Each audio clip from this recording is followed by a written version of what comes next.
Hey everybody, welcome to the Sim Hangar. My name's Mark. Thanks very much for joining me today and welcome to my review of the Play for Dream MR headset.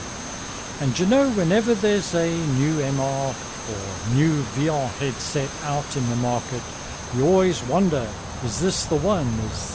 Is this the headset that's going to meet my expectations? Well, the Play for Dream MR headset is not perfect, but what I can say from the outset, it's the one headset that's come closest to my hopes and desires for VR in Microsoft Flight Simulator. And in this video, I'm going to tell you all about it. Before we jump into the tests, have a look at the configuration software and the headset itself. Let's take a moment to summarize the list of impressive specifications for this VR headset. Designed primarily as a standalone VR headset, it boasts the Qualcomm XR2 Gen 2 chip with 16 GB of RAM and 512 GB of storage. It features two micro OLED displays with a resolution of 3552 by 3840. That's 27 million pixels, or 45 pixels per degree. The headset currently offers a refresh rate of 72, 80 and 90 Hz, with an FOV or field of view of 86 degrees vertical and 103 horizontal. With the headset, you get two thicknesses of face gasket. I measured mine using the thinner face gasket, and my test confirmed these figures. With a thicker face gasket, my horizontal FOV was reduced to 98. Comes with an impressive array of cameras, including a depth sensor, and includes full color pass-through, and the quality is very good. It weighs in at 650 grams and is extremely well balanced. The head strap itself includes a battery rated at just over 5000 mAh. This is less than hoped for and limits the life of the headset on a single charge. You can hook up a cable to charge the battery or use a battery pack. Audio is via two speakers in the strap itself, very similar to the Quest 3, although the quality of the audio is significantly better. The headset features automatic IPD adjustment between 58 and 78 mm. Built in, the headset supports hand tracking and eye tracking, as well as a number of diopter options within the software. It supports Wi-Fi 7 but is backwards compatible, comes with two competent controllers which are USB charged. It also supports mixed reality, allowing you to bring the outside world into your VR world. Welcome back to the MB339, a third-party payware aircraft in Microsoft Flight Simulator 2024, one of my favorite jets to be honest. And also welcome back to New York, and we're now going to put the Play for Dreams MR VR headset to the test. I'm currently flying in TAA mode with no performance enhancements at all. Fixed foveated rendering is not on, and you can see the performance data at the bottom there. I'm getting about 48, 49 FPS, sometimes as high as 50 FPS. Frame time is about 20, 21 milliseconds, which for VR at 4K resolution, which is the resolution that I'm currently at, well, that's not a bad performance overall. In fact, it's a very good one. And the micro OLED displays in this VR headset are stunning. That's the only word I can use. I haven't seen this level of clarity and detail in a VR headset, with the exception of the Pimax Crystal Super. This is absolutely wonderful. But due to the benefits, and I say that intentionally, the benefits of using this headset with virtual desktop, which has come a long way in the last 18 months, I think my performance at this sort of render level is actually better than the Pimax Crystal Super. It's just stunning. So in this video we're going to test it out in a number of different settings and what have you. But first of all, let me tell you about the VR headset itself and what my opinion is. Well, first and foremost, the micro OLED displays I've already mentioned. They're crisp, they're clear. I think you can get an idea from this. Look how clear that is. Now, I am recording this directly in the headset, so you may be seeing some judders micro pauses and what have you that I'm not experiencing in the headset. So you'll just have to bear with me and trust me on that one. When I do encounter a judder or a micro pause, I'll be sure to mention it. Look at the detail on the ground here. It's incredible. Absolutely love flying in this headset. Okay, so the display itself, the FOV, I've found I've got details further on in the video of my VOR tests, but I found them pretty close to the Quest 3. So if you're okay with that FOV, field of view, I am. You'll be happy with this one. And it's funny, wide or a fairly narrow FOV, after a while your brain kicks in and you don't even notice it. I've got to keep talking, and forgive me for pausing as I just take in the wondrous views that we're experiencing at the moment. Okay, so the displays do the job that you would expect them to do. I've had this headset for quite a while now. I've probably got, I'm going to guess, at 20 hours in this headset so far, and I can tell you that glare is not an issue.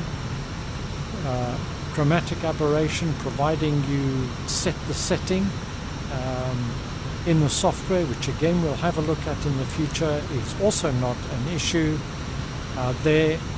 It's not edge-to-edge clarity. There is a little bit of distortion right at the very, very periphery of your view or of the lenses themselves, but it's not something that you can see or will probably notice, to be honest, and certainly doesn't break the level of immersion that you experience. The sweet spot, well, I found it quite large enough to meet my requirements. It's not as large as the Pimax Crystal OG, Pimax Crystal Lite, but it's not as small as the HP Reverb, for example. So I had no major problems, although I did find I have to wear the headset a little higher up on my head because the strap doesn't move. This back portion is slightly higher up than what it would normally be in most other VR headsets. Little micro pause there. I hope that came out on the video. While we chat, what we can do, we can just quickly make some changes to our settings. Let's go and have a quick look at our settings. Where's my mouse? There it is. Settings, VR. You can see I'm in TAA. The render resolution that's shown there is 3840 by 3552. That is per eye. It should actually show this as the full resolution, but it's a bug. I have checked with the virtual desktop guys and confirmed that's the case. We're going to turn on foveated rendering. You can see that is the outer resolution. We're going to turn on foveated rendering. That resolution is incorrectly reported, and you'll be able to see that once we jump back into the headset, because as I'm recording this in the headset, you are seeing basically exactly what I'm seeing. Okay, let's just give it a moment to settle down, but you can see straight away just by enabling the foveated rendering, and this headset does a full eye tracking, you can see we're up to in and around 55 to 60 FPS. Fantastic performance.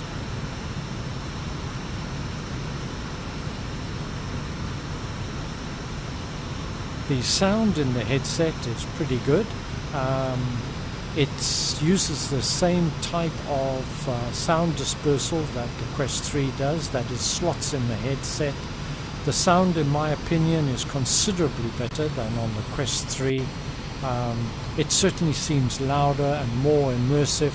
The slots are in slightly different place, so they're a bit closer to your ear on this headset, and the sound sounds a little bit fuller. It's not as good as over-ear or on-ear sound, of course. That's a compromise, but overall the sound is quite good enough for me. Now, I mentioned that this is not the perfect VR headset, and that is because it has two major issues. The first one is battery life, and I will cover various options and solutions to that later on in the video, but you're going to get between an hour and an hour 20 out of a full charge. You won't get much more than an hour plus 15 to 20 minutes. That's from 100% to 0, but of course, being a lithium battery, you should never run it all the way down anyway. It'll affect the life of the battery. So usable, you've probably got an hour 15 minutes or thereabouts, and you need to be, if you're like me, your average flight sim session is an hour and a half to 2.5, maybe 3 hours. Well, that's not going to be enough. So the AMVR Quest 3 Link charging cable is one option, or a battery pack. And once again, as I mentioned, I'll cover that a little bit later on. The other downside, and it's a significant one for me, is that you will experience some discomfort in this headset. I find that the pressure at the front of my forehead here after about an hour makes this headset very, very uncomfortable. Play for Dreams have had quite a lot of feedback to that effect, and they are aware of it and apparently are developing a alternative faceplate with face gasket more suited to Western type faces, I believe. But once again, in the video I will address this. There are a number of mods available. I'll cover that in some detail on interim solutions that are available, but hopefully Play for Dreams will come out with an alternative in the not too distant future, because the biggest drawback for me is simply, oh, look at that, is simply the comfort. That's the biggest drawback of this VR headset. What I want to do now, let us just bring up our menu. Because this is OLED, the nighttime scenes particularly are impressive. So let's get down to about 2 o'clock in the morning. Look at that.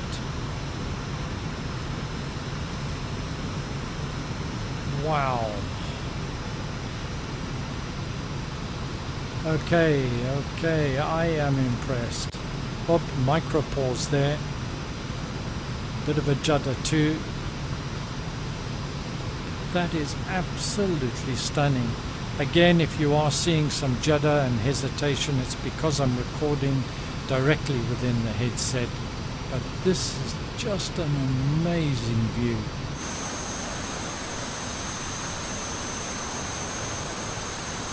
Wow. That's a screenshot right there.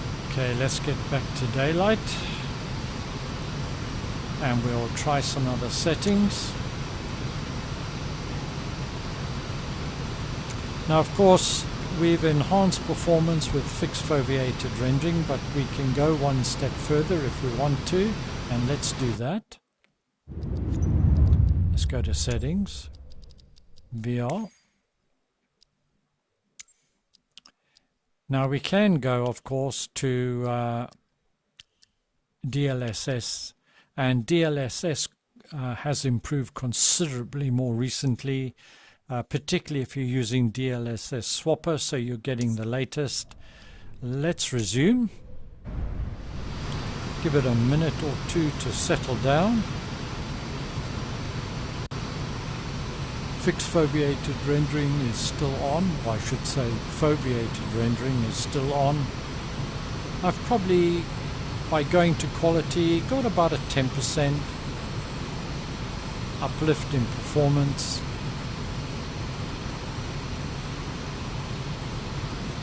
And whereas before there was a massive penalty in terms of clarity, that is not necessarily the case right now. It's a lot better than it used to be. Still not perfect though, admittedly, but certainly a lot better. But the one I want to really show you is this. I'm going to select DLAA. Now, NVIDIA DLSS is an upscaling utility, and that is, it renders the image at a lower resolution and then uses basically AI or deep learning to upscale the image. There's always a loss of graphics fidelity when you do that. DLAA is something different, but it is very, very heavy on your system because it doesn't upscale at all. So it's just like TAA, it's a one-to-one render, but it uses its deep learning to improve the anti-aliasing. So overall you get an image enhancement. Okay, so now I'm in DLAA mode, and I can tell you right now, this is noticeably and considerably clearer than TAA mode. And it always has been to some degree, but the issue has been that it's so demanding on the system. Whoop, certainly micro pause there and a judder. But it's such that it's been too intensive for most VR headsets to run. But once again, due to the benefits of virtual desktop, that gap between DisplayPort and wireless is closing rapidly, both in terms of visual fidelity and performance, and this is a perfect case in point. Another pause there. But look at the performance. Frame time still around 20. I'm still getting something in the region of 47 to 50 FPS in DLA mode. Look at that clarity. Oh my goodness me. That's the best image I've ever seen in VR. Simple as that. Little bit of a micro pause there. But overall, I've got to say I'm very, very impressed. So what can I tell you? The micro OLED, they don't really exhibit any form of glare. You can turn off any risk of chromatic aberration, which will get rid of 90% of the issue. They're not edge-to-edge clarity, but it's such a small amount, it's not going to be a big factor. The sound is great. So what Play for Dreams MR need to do is come up with a comfort option, because I don't mind using this with an AM VR cable, or alternatively, and the option that I've gone for, I'll do a video on this at a future date, is I've gone for a battery pack which has extended the life from the 1 hour 15 or so all the way to over 4 hours. I've just switched the time of day to early morning, and look at those colors. The colors in this VR headset, well, they just pop. Absolutely stunning. Now you can further improve performance by using SSW if you want, or what is effectively the frame generation. So we can come out of VR, for example, enable synchronous space warp SSW, which is in effect frame generation for VR, if you like. And now you can see, as I move my head, you can see the amount of judder. Now, the frame rate has increased, and the frame time has reduced considerably, so it makes quite a big difference. But can you see this judder? Even with me talking, the cockpit is sort of juddering. It's like ultra sensitive. Now this headset is, when you're recording, ultra sensitive, but this one's even ultra sensitive whilst you're flying in VR. Now, I'm not sure if it's virtual desktop or whether it's the headset itself, but I don't get this in the Quest 3, for example. Certainly not to this degree, but you can see there's quite a lot of mini vibration with SSW on. So I'm not a fan of that, so I'm going to turn that off. Okay, I've now turned SSW off, and that's a little bit better. Again, a reminder, you'll see it'll be a bit jerky for you, but it's absolutely not for me. Now, in order to run this headset, you are going to require a certain level of hardware. I'm running on a 14900K and a 5090, for example, so currently, hardware-wise, I'm able to get the best out of this VR headset. If you have something lower, you could lower your in-sim settings, you could lower the resolution. You don't have to run it at 4K, but you do to get the best out of the headset. But I would say you're probably looking at a starting point of a 4080 Super, 5080, 7900 XTX, something like that, to get real value out of this headset. Now, I don't know what the manufacturer's minimum specifications are, but bear in mind this is flight sim and one of the most demanding applications that you can use, particularly in VR. Well, now let's just jump out of the tests. I think we've seen enough for you to make your own assessments. Let's have a look at what you get and some of the software. And this headset does shine not only in its performance here in Microsoft Flight Simulator, but in its features and functions within the software. So let's have a look at that. The overall impression experienced when unboxing the Play for Dreams MR headset was one of quality. Let's have a quick look at what you get, then we'll take a closer look at the headset itself. The headset comes with two controllers. They're relatively small, featuring the obligatory joystick and a number of buttons. They're ringless, of course, fit very comfortably in your hand. As a flight simmer, I don't really use controllers, but I certainly like the look of them. The headset itself is robustly made and beautifully finished. The fighter pilot styled front face of the VR headset, which is high gloss, comes with its own protective cover. But I was immediately struck by two things. One is that it just doesn't weigh a lot at all, and it's beautifully balanced. With the standard face gasket, if you wear glasses, well, it's not going to fit. There's no room for glasses in this VR headset, but they do also provide prescription lenses as well as some alternative options which I'll cover at the end of this section. Get a standard set of instructions that tell you how to hook it up. As mentioned previously, you get two types of face gasket. This is the thinner one, with the thicker option being fitted to the VR headset. These are a pleasure to fit. They're magnetic and snap into place. The headset comes with a plug adapter. Please note that this is the USA standard, so you may require an adapter. It features both USB-C and USB-A options for charging. You get two cables with the VR headset. One is USB-A to two USB-C, which is a nice touch. It's for your controllers and you can charge both at the same time, plus a USB-C to USB-C cable. It is relatively short for charging the VR headset. Now, these headsets are relatively expensive, but the overall impression was one of quality. Let's take a look at some of the features of the headset itself. On the top here, it's got a rotary dial, also acts as a push button for navigating through menus and so on. And on the opposite side, you've got your power button. The headset itself is fan-cooled, but they're not noisy. And if you need access to the lenses, well, that's simple. Simply pull the face housing and gasket away. They're held in place by strong magnets. Absolutely no wrestling to get it on and off. It's that quick and simple.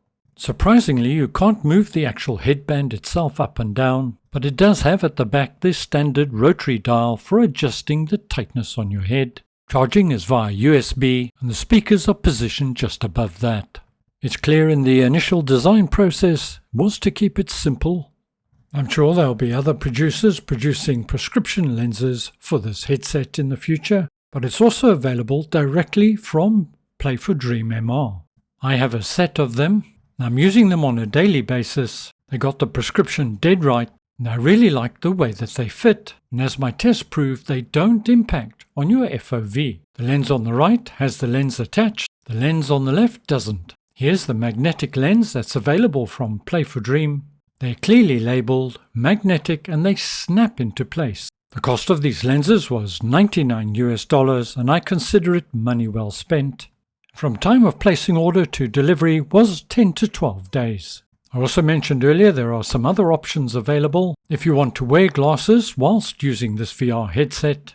These items once again are available from Play for Dream directly, but my intention is to cover these more thoroughly in a future video, so stay tuned for the details. Turning now to the all-important issue of price. Play for Dream's MR headset will cost you $1,999, which is about £1,475 prior to shipping, local duties and any taxes that may apply. This price point places it firmly in the enthusiast category and not significantly different to what the Pimax Crystal Super will cost you, for example, but you are getting a lot for your money. And in comparison to similar featured headsets such as the Pimax Crystal Super and the Meganex, this headset is competitively priced and the product is currently shipping. You can obviously purchase direct, or if you would prefer to support the channel, there's an affiliate link in the notes below this video. It doesn't cost you more. Use the link and promo code as shown on screen and also in the notes below the video for a $50 discount. I'm going to spend about 5 minutes covering the software, which is considerably longer than I normally do. But this is one area where this headset shines. Just pressing the rotary dial down on the headset brings up the menu. Of course, this is configurable. You're seeing what I'm seeing in the VR headset as I recorded this in the headset itself. Clarity is stunning. I'm in pass-through mode. Overlaid the virtual controllers, so you compare them to the movement of the actual controllers. I gotta say, from the small tests that I've done, tracking seems excellent. But next I want to give you a taste of the MR capabilities. Press the rotary dial to take the menu away. Now I'm going to rotate the dial, and the VR world I've selected as my home appears. It's a small thing, but it's very cool indeed. And once again, the visuals are absolutely stunning. But it's not just an on or off. Turn the rotary dial back a bit and have a mixture of the real world and the MR world. Nice touch. Anyway, back to business. Press the rotary dial down, bring up the menu. You'll see virtual desktop there, an application I recommend. You need to buy it and load it into the headset. This is absolutely the best way to use it in Microsoft Flight Simulator. It cost me just under $25. Selecting this icon allows me to select the quick menu. As you can see, I'm recording. You can adjust volume, brightness, microphone on or off, and so on. But what we're mainly interested in are the settings, so let's go there. You can, if you want, have multiple screens or menus up at any one time. At the same time, you can change the size and relocate that menu to suit your personal preference. Also, by selecting any corner, you can change the zoom level. And because you're in 4K, well, everything's still readable. Let's just do a quick rundown. Under Wi-Fi, I think that's fairly self-explanatory. That's where you can set up and select your chosen Wi-Fi. I'm currently on Wi-Fi 6, but will upgrade to Wi-Fi 7 soon. Under the General tab is a host of different configurations that are available. Here you can set the haptic feedback for your controllers. Under the About tab, you can pull up your system and version information. And here you can see my current resolution at 7680 by 3554. Now I've got to tell you, this is like looking at something on your monitor. I've never experienced clarity like this in a VR headset before.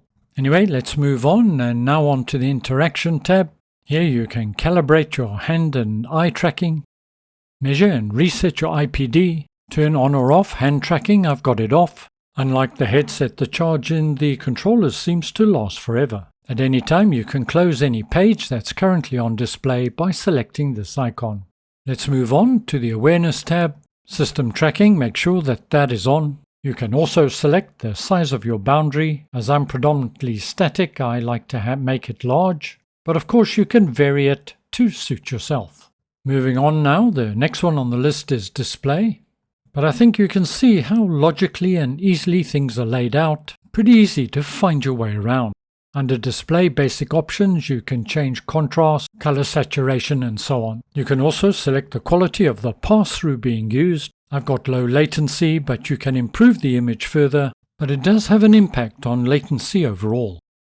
Coming out now from pass-through, we're going to go ahead and select the Advanced tab, where we can see some more nitty-gritties of the actual display options that are available. As mentioned, I'm currently 4K per eye, and by default its dynamic foveated rendering is enabled and will be used when the application allows it. Now oddly, chromatic aberration is very visible in the headset by default.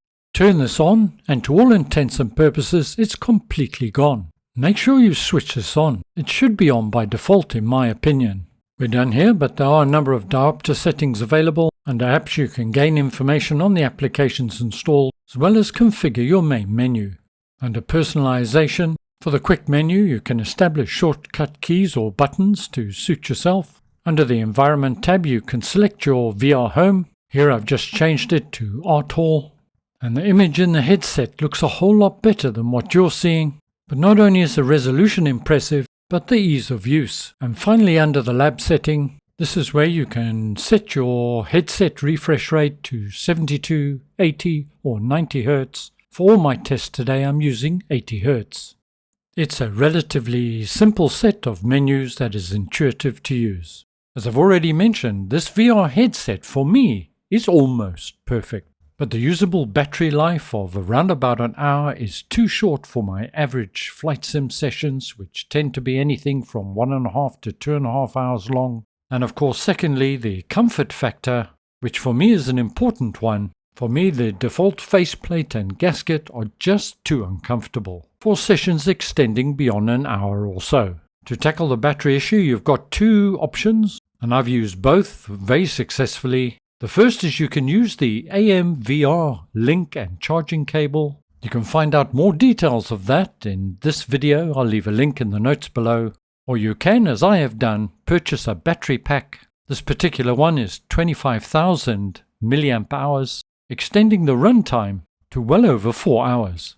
Turning to the issue of comfort, I'm aware that Play for Dreams MR are working on a new faceplate and gasket, which is being designed to suit more Western style faces. But in addition to that, there's more assistance on their Discord. Once again, I'll leave a link in the notes below to a very interesting unofficial user's guide. And in there it details not only battery pack and battery charging options, but a variety of suggested comfort solutions, included 3D printed faceplates, recommended mods from the likes of companies such as VR Cover, and I'm sure one of my favorite comfort mod companies, Studio Form, will soon be on the case. Hey everybody, thank you very much for joining me today. I hope you found this review useful and informative. And in closing, I'm going to say this. This is now my go-to VR headset. Absolutely wonderful experience. Well, until next time, stay well, look after yourself, see you again soon, and ciao for now.